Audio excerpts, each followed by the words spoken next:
We read in Hebrews 9 and verse ನಾವು ಓದಿಕೊಳ್ಳುತ್ತೇವೆ ಇಬ್ರಿಯ ಪತ್ರಿಕೆ 9ನೇ ಅಧ್ಯಾಯ 27. It is appointed, inasmuch as appointed for men to die once, 27ನೇ ವಚನವು ಈ ರೀತಿಯಾಗಿ ಹೇಳುತ್ತದೆ, ಒಂದೇ ಸಾರಿ ಸಾಯುವುದು ಮನುಷ್ಯರಿಗೆ ನೇಮಕವಾಗಿದೆ ಎಂಬುದಾಗಿ, and after this judgment. Now the Roman Catholic Church has taught for years, for centuries, ಆಮೇಲೆ ನ್ಯಾಯ ತೀರ್ಪು ಎಂಬುದಾಗಿ ಅಲ್ಲಿ ವಿವರಿಸಲ್ಪಟ್ಟಿದೆ. ರೋಮನ್ ಕ್ಯಾಥೋಲಿಕ್ ಸಭೆಯು ಅನೇಕ ವರ್ಷಗಳಿಂದ, ಹಲವು ಶತಮಾನಗಳಿಂದ that there's a place called purgatory where people go and then ಶುದ್ಧೀಕರಣದ ಸ್ಥಳ ಅಥವಾ ಪರ್ಗೆಟರಿ ಎಂಬ ಸ್ಥಳದ ಬಗ್ಗೆ ಬೋಧಿಸುತ್ತಾ ಬಂದಿದೆ. you give money to the church here and pray, and those souls will gradually move out of purgatory and slowly find their way into God's kingdom. ಸತ್ತವರು ಅಲ್ಲಿಗೆ ಹೋಗಿ ಸೇರುತ್ತಾರೆ ಮತ್ತು ನೀವು ಈ ಕ್ಯಾಥೋಲಿಕ್ ಸಭೆಗೆ ಹಣ ಕೊಡುವುದಾದರೆ ಆ ಆತ್ಮಗಳು ನಿಧಾನವಾಗಿ ಅಲ್ಲಿಂದ ಮುಂದುವರೆದು ದೇವರ ರಾಜ್ಯವನ್ನು ಕೊನೆಗೆ ಪ್ರವೇಶಿಸುತ್ತವೆ ಎಂಬುದಾಗಿ. That is absolute heresy. That's not in scripture. Jesus never said that. ಇದು ದೇವನಿಂದನೆಯ ದುರ್ಬೋಧನೆಯಾಗಿದೆ. ಇದು ಸತ್ಯವೇದದಲ್ಲಿ ನಮೂದಾಗಿಲ್ಲ. ಯೇಸು ಆ ರೀತಿಯಾಗಿ ಹೇಳೇ ಇಲ್ಲ. There's one clear example of what happens after death in a true story. A true story. ಒಂದು ಸ್ಪಷ್ಟವಾದ ಉದಾಹರಣೆ ಏನಪ್ಪಾ ಅಂತಂದ್ರೆ, ಮರಣದ ನಂತರ ಏನಾಗುತ್ತದೆ ಎಂಬುವಂತ ಒಂದು ನಿಜವಾದ ಕತೆ ಇಲ್ಲಿ ಇದೆ. Of what happened when two people died. Luke chapter 16 we read about, you know, the story of the rich man and Lazarus. ಇಬ್ಬರು ವ್ಯಕ್ತಿಗಳು ಸತ್ತ ನಂತರ ಏನಾಗುತ್ತೆ ಎಂಬುದಾಗಿ.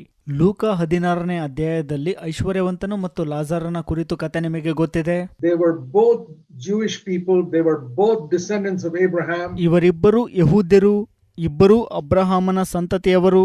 Isaac and Jacob.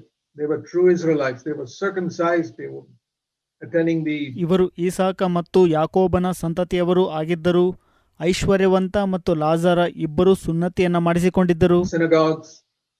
But we read that as soon as that rich man died, ಇಬ್ಬರೂ ಕೂಡ ಸಭೆಗಳಿಗೆ ಹಾಜರಾಗುತ್ತಿದ್ದರು.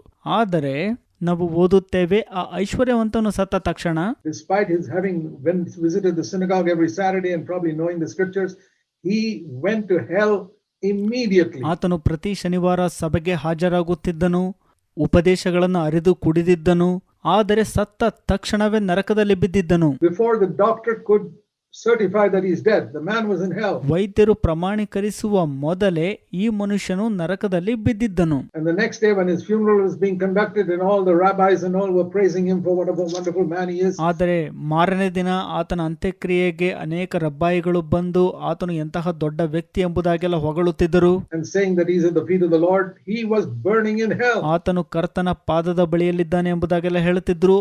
ಆದರೆ ಆತನು ನರಕದಲ್ಲಿ ಬಿದ್ದು ಉರಿಯುತ್ತಿದ್ದನು. And that poor beggar Lazarus, whom nobody cared for, there's not mention of anything. It says about, ಆದರೆ ಭಿಕ್ಷುಕನಾದ ಲಾಜರನ ಕುರಿತು ಇಲ್ಲಿ ಏನೂ ನಮೂದಾಗಿಲ್ಲ. ಆತನ ವಿಷಯವಾಗಿ ಅಲ್ಲಿ ಯಾರು ಕೂಡ ಕಾಳಜಿ ವಹಿಸಿಲ್ಲ. these two people in Luke 16, that the rich man died and he was buried. It's mentioned there, Luke 16:22. ಲೂಕ 16ನೇ ಅಧ್ಯಾಯ 22ನೇ ವಚನದಲ್ಲಿ ಈ ರೀತಿಯಾಗಿ ಹೇಳಿದೆ, ಐಶ್ವರ್ಯವಂತನು ಸತ್ತನು ಮತ್ತು ಹೂಣಲ್ಪಟ್ಟನು ಎಂಬುದಾಗಿ. But about Lazarus' death, there's no mention about his burial at all.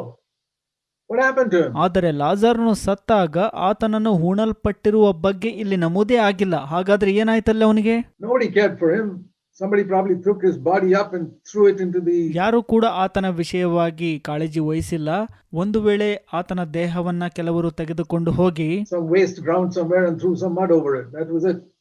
But it says the angels, Luke 16:22, carried him into paradise. ಯಾವುದೋ ಒಂದು ಜಾಗದಲ್ಲಿ ಆ ದೇಹವನ್ನ ಬಿಸಾಕಿ ಅದರ ಮೇಲೆ ಮಣ್ಣು ಹಾಕಿರಬಹುದು.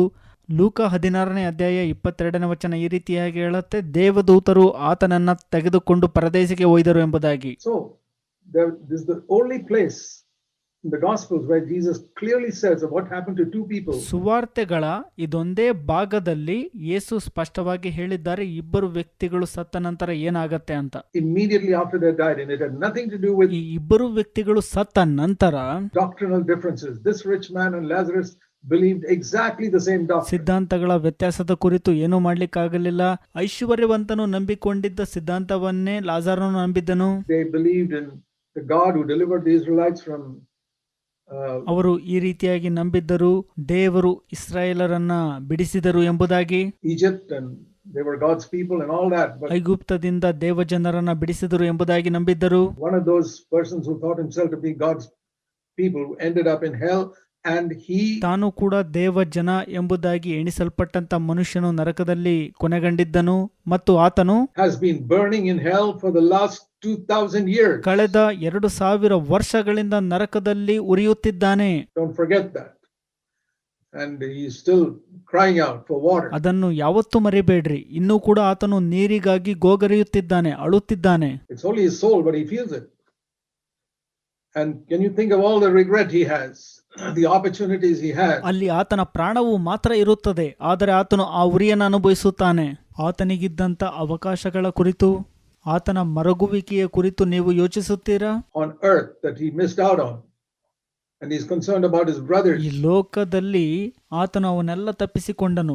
ಈಗ ತನ್ನ ಸಹೋದರರ ಕುರಿತು ನೆನೆಸುತ್ತಾನೆ. He says, tell Saint Lazarus, because ಮತ್ತು ಲಾಜರನನ್ನು ಕೂಡ ನೆನೆಸುತ್ತಾನೆ. he says in Luke 16 verse 28, I got 5 brothers. ಲೂಕ 16ನೇ ಅಧ್ಯಾಯ 28ನೇ ವಚನದಲ್ಲಿ ಆತನು ಹೇಳುತ್ತಾನೆ, ನನಗೆ 5 ಮಂದಿ ಸಹೋದರರಿದ್ದಾರೆ ಎಂಬುದಾಗಿ. Please let Lazarus go and warn them, because they will warn them, ಲಾಜರನನ್ನು ಅವರ ಬಳಿ ಕಳುಹಿಸಿಕೊಟ್ಟು ಅವರನ್ನ ಎಚ್ಚರಿಸುವಂತೆ ಕೇಳಿಕೊಳ್ಳುತ್ತಾನೆ. so that they don't come to this place of torment. Abraham said, no, they've got the Bible. ಅವರು ಈ ಯಾತನೆಯ ಸ್ಥಳಕ್ಕೆ ಬಾರದಿರಲಿ ಎಂಬುದಾಗಿ ಹೇಳುವಾಗ ಅವರ ಬಳಿ ಧರ್ಮಶಾಸ್ತ್ರವು ಗ್ರಂಥವು ಇದೆಯಲ್ಲ ಎಂಬುದಾಗಿ ಅಬ್ರಹಾಮನ್ ಹೇಳ್ತಾನೆ. So this is Abraham's answer is, they have got the Bible. ಇದು ಅಬ್ರಹಾಮನ ಉತ್ತರವಾಗಿತ್ತು, ಅವರ ಬಳಿ ಸತ್ಯವೇದವು ಅಂದರೆ ಗ್ರಂಥಗಳು ಇದೆಯಲ್ಲ ಎಂಬುದಾಗಿ. Luke 16:29, let them read the Bible. ಲೂಕ 16:29ರಲ್ಲಿ ಅಬ್ರಹಾಮನು ಈ ರೀತಿ ಹೇಳ್ತಾನೆ, ಅವರು ಅವುಗಳನ್ನ ಕೇಳಲಿ, ಓದಿಕೊಳ್ಳಲಿ ಎಂಬುದಾಗಿ. Let them hear what God's word says. There's no need for any angel or man to go back. ದೇವರು ಹೇಳುವಂತದ್ದನ್ನ ಅವರು ಕೇಳಿಕೊಳ್ಳಲಿ, ಯಾವ ದೇವದೂತನಾಗಲಿ ಮನುಷ್ಯನಾಗಲಿ ಹೋಗಿ ಹೇಳೋ ಅವಶ್ಯಕತೆ ಇಲ್ಲ ಎಂಬುದಾಗಿ ಹೇಳ್ತಾನೆ. After death to warn them, hey fellas, you know what the Bible says is true. ಕೇಳಿರಿ, ಸತ್ಯವೇದ ಹೇಳುವಂತದ್ದು ಸತ್ಯ ಎಂಬುದಾಗಿ ಎಚ್ಚರಿಸುವ ಅವಶ್ಯಕತೆ ಇಲ್ಲ ಎಂಬುದಾಗಿ ಹೇಳ್ತಾನೆ. There's an eternal hell, there's an eternal heaven. There's no need for that. If they don't believe the Bible, ನಿತ್ಯತ್ವದ ನರಕ ಇದೆ, ನಿತ್ಯತ್ವದ ಪರಲೋಕ ಇದೆ ಎಂಬುದಾಗಿ ಎಚ್ಚರಿಸುವ ಅವಶ್ಯಕತೆ ಇಲ್ಲ. ಅವರು ಸತ್ಯವೇದವನ್ನ ನಂಬಲಿಲ್ಲ ಅಂದ್ರೆ they will not, no matter what, whoever comes and tells them, they'll not believe. But he said in verse 30, ಯಾರು ಬಂದು ಏನೇ ಹೇಳಿದ್ರು ಅವರು ನಂಬೋದಿಲ್ಲ ಎಂಬುದಾಗಿ ಹೇಳುತ್ತಾನೆ ಅಬ್ರಹಾಮನು. 30ನೇ ವಚನದಲ್ಲಿ ಈ ರೀತಿ ಹೇಳ್ತಾನೆ. now listen to this. This rich man finally understands ಕೇಳಿಸಿಕೊಳ್ಳ್ರಿ ಇದನ್ನ. ಈ ಐಶ್ವರ್ಯವಂತನು ಕಡೆಯದಾಗಿ ಇದನ್ನ ಅರ್ಥ ಮಾಡಿಕೊಂಡನು. why he is in hell. ತಾನು ನರಕದಲ್ಲಿ ಯಾಕೆ ಬಿದ್ದಿದ್ದೇನೆ ಎಂಬುದಾಗಿ. Listen to the gospel being preached from hell. ನರಕದಿಂದ ಆ ಐಶ್ವರ್ಯವಂತನು ಬೋಧಿಸುವ ಸುವಾರ್ತೆಯನ್ನ ಕೇಳಿಸಿಕೊಳ್ಳಿರಿ. Abraham, if someone goes from the dead to preach to them, then they will repent. ಆ ಐಶ್ವರ್ಯವಂತನು ಈ ರೀತಿಯಾಗಿ ಹೇಳ್ತಾನೆ, ಅಬ್ರಹಾಮನೇ, ಸತ್ತವರ ಕಡೆಯಿಂದ ಒಬ್ಬನು ಅವರ ಬಳಿಗೆ ಹೋದರೆ ಅವರು ದೇವರ ಕಡೆಗೆ ತಿರುಗಿಕೊಳ್ಳುವರು ಎಂಬುದಾಗಿ. Then they will turn from their sin.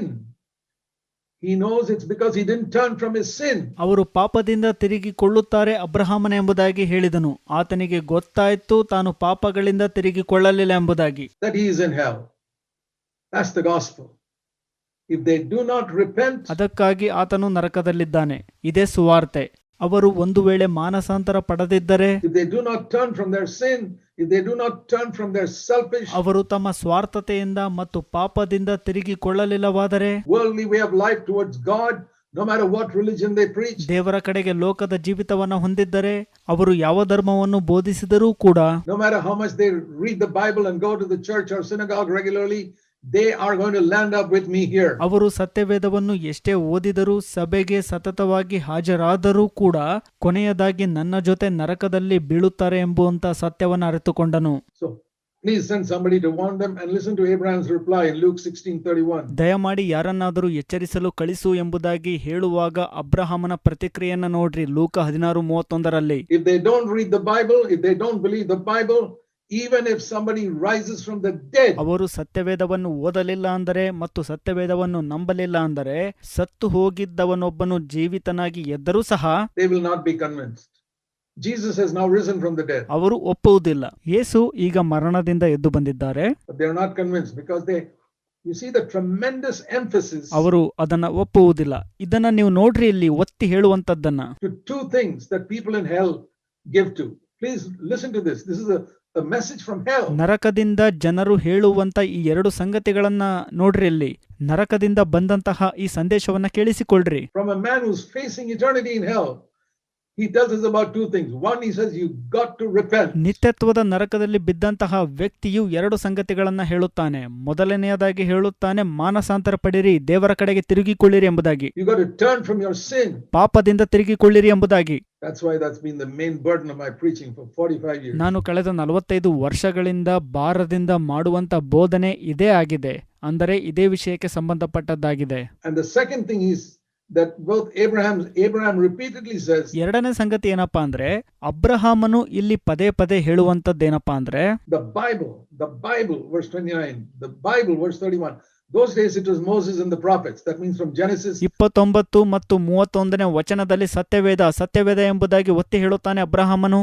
ಆ ಸಮಯದಲ್ಲಿ ಮೋಶೆ ಮತ್ತು ಪ್ರವಾದಿಗಳು, ಅಂದರೆ ಆದಿಕಾಂಡದಿಂದ the first book of Moses all the way to Malachi, the last prophet. He's talking about the 39 books of the Old Testament. ಹಳೆ ಪ್ರವಾದಿಯಾದ ಮಲಾಕಿವರೆಗೂ ಹೇಳುವಂತದ್ದು. ಅಬ್ರಹಾಮನು ಇಲ್ಲಿ ಹಳೆ ಒಡಂಬಡಿಕೆಯಲ್ಲಿನ 39 ಪುಸ್ತಕಗಳ ಕುರಿತು ಹೇಳುತ್ತಿದ್ದಾನೆ. Today we have got 66 books of the whole Bible. Notice the emphasis in heaven to the Bible. ಈ ದಿನ ನಾವು ಸತ್ಯವೇದದ 66 ಪುಸ್ತಕಗಳನ್ನು ಹೊಂದಿದ್ದೇವೆ. ಪರಲೋಕದಲ್ಲಿ ಏನು ಒತ್ತಿ ಹೇಳುತ್ತೆ ಎಂಬುದಾಗಿ ಇಲ್ಲಿ ಗುರುತಿಸ್ರಿ, ಸತ್ಯವೇದ ಎಂಬುದಾಗಿ ಹೇಳುತ್ತೆ. They got the Bible. Let them read that. If they don't listen to what's written in the Bible, even if someone rises from the dead, they will not believe. ಅವರು ಸತ್ಯವೇದವನ್ನು ಹೊಂದಿದ್ದಾರೆ, ಅದನ್ನು ಓದಿಕೊಳ್ಳಲಿ ಎಂಬುದಾಗಿ ಹೇಳುತ್ತೆ. ಸತ್ಯವೇದದಲ್ಲಿ ಬರೆದಿರುವಂತದ್ದನ್ನು ಅವರು ನಂಬಲಿಲ್ಲ ಅಂದ್ರೆ ಸತ್ತು ಎದ್ದು ಹೋದಂತ ವ್ಯಕ್ತಿಯನ್ನು ಕೂಡ ಅವರು ನಂಬೋದಿಲ್ಲ ಅಂತ ಹೇಳ್ತಾನೆ. Very important to read what's written in Scripture. Hebrews chapter 9 verse 27. ಸತ್ಯವೇದದಲ್ಲಿ ಬರೆದಿರುವಂತದ್ದನ್ನು ಓದಿಕೊಳ್ಳುವುದು ಬಹಳ ಪ್ರಮುಖವಾಗಿದೆ. ಇಬ್ರಿಯ ಪತ್ರಿಕೆ 9ನೇ ಅಧ್ಯಾಯ 27ನೇ ವಚನ ನೋಡಿಕೊಳ್ಳಿರಿ. It is appointed unto men once to die, and after that the judgment. Now if you go to Google, ಒಬ್ಬ ಮನುಷ್ಯನು ಒಂದೇ ಸಾರಿ ಸಾಯುವುದು, ನಂತರ ನ್ಯಾಯ ತೀರ್ಪು ಎಂಬುದಾಗಿ ಅಲ್ಲಿ ಹೇಳುತ್ತೆ. ನೀವು ಅಂತರ್ಜಾಲದಲ್ಲಿ ಗೂಗಲ್ಗೆ ಹೋಗೋದಾದ್ರೆ and search for people who've gone to heaven and hell and come back, ನೀವು ಪರಲೋಕ ಮತ್ತು ನರಕಕ್ಕೆ ಹೋಗಿ ಬಂದಂತವರನ್ನ ಹುಡುಕುವುದನ್ನ ನೀವು ನೋಡೋದಾದ್ರೆ, believe me, I've checked it, there are 10 million. ನಾನು ಪರೀಕ್ಷೆ ಮಾಡಿ ನೋಡಿದ್ದೀನಿ ಅದನ್ನ, ನನ್ನನ್ನು ನಂಬ್ರಿ, ಅಲ್ಲಿ 10 ಲಕ್ಷಕ್ಕೂ ಹೆಚ್ಚು links given there. ಲಿಂಕ್ಗಳು 10 million. ತೆರೆಯಲ್ಪಡುತ್ತವೆ. 10 ಲಕ್ಷಕ್ಕೂ ಹೆಚ್ಚು ಲಿಂಕ್ಗಳು. Every one of it is a lie. ಪ್ರತಿಯೊಂದು ಸುಳ್ಳಿಂದ ಕೂಡಿದೆ. I don't believe any of these people who say they've gone to heaven or hell and come back. ಅಲ್ಲಿ ಪರಲೋಕಕ್ಕೆ ಹೋಗಿ ನರಕಕ್ಕೆ ಹೋಗಿ ವಾಪಸ್ ಬಂದಿದ್ದಾರೆ ಎಂದು ಹೇಳುವಂತ ಜನರನ್ನ ನಾನು ನಂಬೋದಿಲ್ಲ. They're just making money, fooling people. The thing is, I have met Christians. ಅವರು ಜನರನ್ನ ಇದರಿಂದ ಮೂರ್ಖರನ್ನಾಗಿ ಮಾಡಿ ಹಣ ಸಂಪಾದನೆ ಮಾಡ್ತಿದ್ದಾರೆ. ನಾನು ಅನೇಕ ಕ್ರೈಸ್ತರನ್ನ ಭೇಟಿಯಾಗಿದ್ದೇನೆ who believe this type of rubbish. Why do they believe it? Just like Abraham said, they don't read the Bible. ಅವರು ಇಂತಹ ವ್ಯರ್ಥ ವಿಷಯಗಳನ್ನ ನೋಡಿ ನಂಬಿಕೊಂಡು ಕೂತಿದ್ದಾರೆ. ಯಾಕೆ ಇದನ್ನ ನಂಬಿಕೊಂಡು ಕೂತಿದ್ದಾರೆ? ಅವರು ಸತ್ಯವೇದವನ್ನ ಓದದೇ ಇರೋದರಿಂದ. They don't believe the Bible. They got the internet more than they read the Bible. I want to ask you. ಅವರು ಸತ್ಯವೇದವನ್ನ ನಂಬೋದಿಲ್ಲ. ಅವರು ಸತ್ಯವೇದವನ್ನ ಓದೋದಕ್ಕಿಂತ ಹೆಚ್ಚಾಗಿ ಅಂತರ್ಜಾಲಗಳಿಗೆ ಹೋಗಿ ಹುಡುಕ್ತಾರೆ. ನಾನು ನಿಮಗೊಂದು ಪ್ರಶ್ನೆ ಕೇಳಿಕ್ಕೆ ಇಷ್ಟಪಡ್ತೇನೆ. How many of you know the news more than what God has to say to you through the Bible? Every day. ಪ್ರತಿನಿತ್ಯ ದೇವರು ನಿಮ್ಮೊಟ್ಟಿಗೆ ಏನ್ ಹೇಳಲಿಕ್ಕೆ ಇಷ್ಟಪಡ್ತಾರೆ ಅನ್ನುವುದನ್ನ ಕೇಳಿಸಿಕೊಳ್ಳುವುದಕ್ಕಿಂತ ಹೆಚ್ಚು ವಾರ್ತೆಯನ್ನ ಯಾರು ನೋಡಲು ಇಷ್ಟಪಡುತ್ತೀರಿ? I want to tell you, I don't care whether you're an NCCF or any other church, you are in danger. ನೀವು NCCF ಸಭೆಗೆ ಅಥವಾ ಬೇರೆ ಸಭೆಗೆ ಸೇರಿದವರಾಗಿರಬಹುದು, ನಾನು ನಿಮಗೆ ಹೇಳಕ್ ಇಷ್ಟಪಡ್ತೇನೆ, ನೀವು ಅಪಾಯದಲ್ಲಿದ್ದೀರಿ. If you don't know the scriptures and you don't respect the scriptures, you don't know what danger you are facing, my dear brothers sisters. My duty to tell you that. ನಿಮಗೆ ಸತ್ಯವೇದ ಗೊತ್ತಿಲ್ಲ ಅಂತಂದ್ರೆ, ನೀವು ಸತ್ಯವೇದವನ್ನ ಗೌರವಿಸುತ್ತಿಲ್ಲ ಅಂತಂದ್ರೆ, ನನ್ನ ಪ್ರಿಯ ಸಹೋದರ ಸಹೋದರಿಯರೇ, ನೀವು ಎಂತಹ ಅಪಾಯವನ್ನ ಎದುರಿಸುತ್ತಿದ್ದೀರಿ ಎಂಬುದಾಗಿ ನಿಮಗೆ ಗೊತ್ತಿಲ್ಲ. ನನ್ನ ಕರ್ತವ್ಯ ಹೇಳುವಂತದ್ದು ಹೇಳ್ತಾ ಇದ್ದೀನಿ. And don't believe all these lies of people who say they've gone to heaven or hell and come back. There was only one man who I know definitely. ಪರಲೋಕ ಮತ್ತು ನರಕಕ್ಕೆ ಹೋಗಿ ಬಂದಂತವರಿದ್ದಾರೆ ಎಂದು ಸುಳ್ಳನ್ನು ಹೇಳುವಂತ ಜನರನ್ನ ನೀವು ನಂಬಬೇಡ್ರಿ. ನನಗೆ ಗೊತ್ತಿರುವಂತ ಒಬ್ಬ ಮನುಷ್ಯನು ನಿಶ್ಚಯವಾಗಿ went to heaven. Jesus of course came from heaven, but who went to, we know that Moses and Elijah came on the mount. ಪರಲೋಕಕ್ಕೆ ಹೋಗಿದ್ದಾನೆ. ಯೇಸು ಸ್ವಾಮಿ ಕೂಡ ಪರಲೋಕದಿಂದ ಬಂದಂತವರಾಗಿದ್ದಾರೆ. ಮೋಶೆ ಮತ್ತು ಎಲಿಯರು ಬೆಟ್ಟದ ಮೇಲೆ ಒಂದು ದರ್ಶನದಲ್ಲಿ to speak to Jesus, and they spoke about his departure in Jerusalem. But ಯೇಸುವಿನ ಸಂಗಡ ಮಾತನಾಡಲಿಕ್ಕಾಗಿ ಬಂದರು ಮತ್ತು ಅವರು ಯೆರೂಸಲೇಮಿನಲ್ಲಿ ಯೇಸುವು ಮರಣ ಹೊಂದಬೇಕಾದ ವಿಚಾರವಾಗಿ ಮಾತಾಡುತ್ತಿದ್ದರು. Peter and James and John, they don't tell us anything about talking to Moses and Elijah, what they heard there. No. ಮೋಶೆ ಎಲಿಯರು ಮಾತನಾಡಿದಂತ, ಅದನ್ನ ಕೇಳಿಸಿಕೊಂಡಂತ ಪೇತ್ರ, ಯಾಕೋಬ, ಯೋಹಾನರು ಅದರ ಬಗ್ಗೆ, ಅದರ ವಿಷಯವಾಗಿ ಎಲ್ಲೂ ಮಾತನಾಡಲಿಲ್ಲ. And the only person in the Bible you read other than that who went to heaven and came back is, ಪರಲೋಕಕ್ಕೆ ಹೋಗಿ ವಾಪಸ್ ಬಂದಂತಹ ಒಬ್ಬ ವ್ಯಕ್ತಿಯ ಬಗ್ಗೆ ನೀವು ಸತ್ಯವೇದದಲ್ಲಿ ಓದ್ಕೊಳ್ಳೋದಾದ್ರೆ ಅದು I believe that, one case, and that is the Apostle Paul. ಅದನ್ನ ನಾನು ನಂಬುತ್ತೇನೆ. ಅದು ಒಂದೇ ಒಂದು ಪ್ರಕರಣವು ನಮೂದಾಗಿದೆ ಸತ್ಯವೇದದಲ್ಲಿ. ಅದು ಯಾರಪ್ಪ ಅಂದ್ರೆ ಅಪೊಸ್ತಲನಾದ ಪೌಲನು. And the Holy Spirit inspired him to write something here to warn us about all these millions of people who say they've gone to heaven and hell today. ಪರಲೋಕ ಮತ್ತು ನರಕಕ್ಕೆ ಹೋಗಿ ಬಂದಿದ್ದಾರೆ ಅಂತ ಹೇಳುವಂತ ಜನರನ್ನ ಎಚ್ಚರಿಸುವ ಸಲುವಾಗಿ ಅದರ ಬಗ್ಗೆ ಬರೆದು ಅವರನ್ನ ಎಚ್ಚರಿಸುವಂತ ಪವಿತ್ರಾತ್ಮನು ಪೌಲನನ್ನ ಪ್ರೇರೇಪಿಸಿದರು. 2 Corinthians 12, he says, I was caught up into paradise. 2 ಕೊರಿಂಥ 12ನೇ ಅಧ್ಯಾಯದಲ್ಲಿ ಪೌಲನ್ ಹೇಳ್ತಾನೆ, ನಾನು ಪರದೈಸಕ್ಕೆ ಒಯ್ಯಲ್ಪಟ್ಟೆನು. Paradise is the third heaven. 2 Corinthians 12 verse 4. ಪರದೈಸು ಮೂರನೇ ಲೋಕ. 2 ಕೊರಿಂಥ 12ನೇ ಅಧ್ಯಾಯ 4ನೇ ವಚನ ಹೇಳುತ್ತೆ. And listen to this. I heard certain words there. ಕೇಳಿಸಿಕೊಳ್ಳಿರಿ ಇದನ್ನ. ನಾನು ಪರದೈಸಲ್ಲಿ ಕೆಲವು ಮಾತುಗಳನ್ನ ಕೇಳಿಸಿಕೊಂಡೆನು ಎಂಬುದಾಗಿ ಪೌಲನ್ ಹೇಳ್ತಾನೆ. Paul actually went to heaven, to the immediate presence of God, ನಾನು ಪರದೈಸಕ್ಕೆ ಒಯ್ಯಲ್ಪಟ್ಟೆನು, ದೇವರ ಸಮ್ಮುಖಕ್ಕೆ ಹತ್ತಿರವಾಗಿದ್ದೆನು ಎಂಬುದಾಗಿ ಹೇಳ್ತಾನೆ. where Jesus is there, and he heard number of things being spoken there. ಅಲ್ಲಿ ಯೇಸು ಸ್ವಾಮಿ ಕೂಡ ಇದ್ರು, ಅಲ್ಲಿ ಅನೇಕ ಸಂಗತಿಗಳನ್ನ ನಾನು ಕೇಳಿಸಿಕೊಂಡೆನು. And he said they are inexpressible, very difficult to express them, and ಅವು ನುಡಿಯಲು ಅಶಕ್ಯವಾದಂತ ಮಾತುಗಳು ಎಂಬುದಾಗಿ ಹೇಳ್ತಾನೆ ಪೌಲನು. I'm not permitted to speak about it. That's the thing I wanted you to notice there. ಅದರ ಬಗ್ಗೆ ನಾನು ಮಾತನಾಡಲು ಅನುಮತಿಸಲ್ಪಟ್ಟಿಲ್ಲ ಎಂಬುದಾಗಿ ಪೌಲನ್ ಹೇಳ್ತಾನೆ. ಅದನ್ನೇ ನೀವು ಗುರುತಿಸಬೇಕಾದದ್ದಿಲ್ಲಿ. I'm not permitted to tell anyone.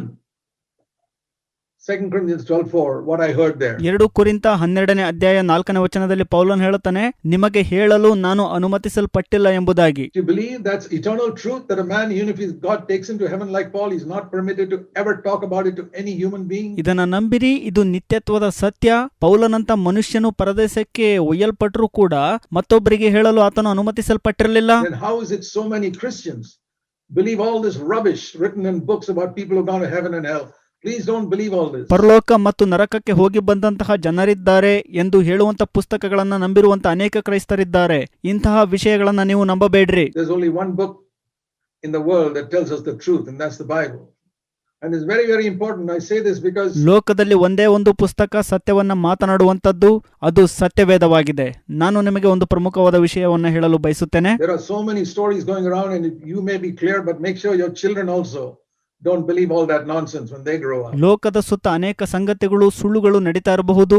ನಿಮಗೆ ಇದರ ಬಗ್ಗೆ ಸ್ಪಷ್ಟತೆ ಸಿಕ್ಕಿರಬಹುದು, ಆದರೆ ನಿಮ್ಮ ಮಕ್ಕಳು ಬೆಳೆದಾಗ ಅದನ್ನು ನಂಬದಂತೆ ಎಚ್ಚರ ವಹಿಸಿರಿ. Because there are stories like that of, there was a story of ಒಂದು ಕತೆ ಇದೆ. a child who had an accident and wrote a book about it, published by a reputed Christian publisher. ಒಂದು ಮಗು ಅಪಘಾತಕ್ಕೆ ಒಳಗಾಗತ್ತೆ, ನಂತರ ಆ ಮಗು ಒಂದು ಪುಸ್ತಕ ಬರೆಯತ್ತೆ.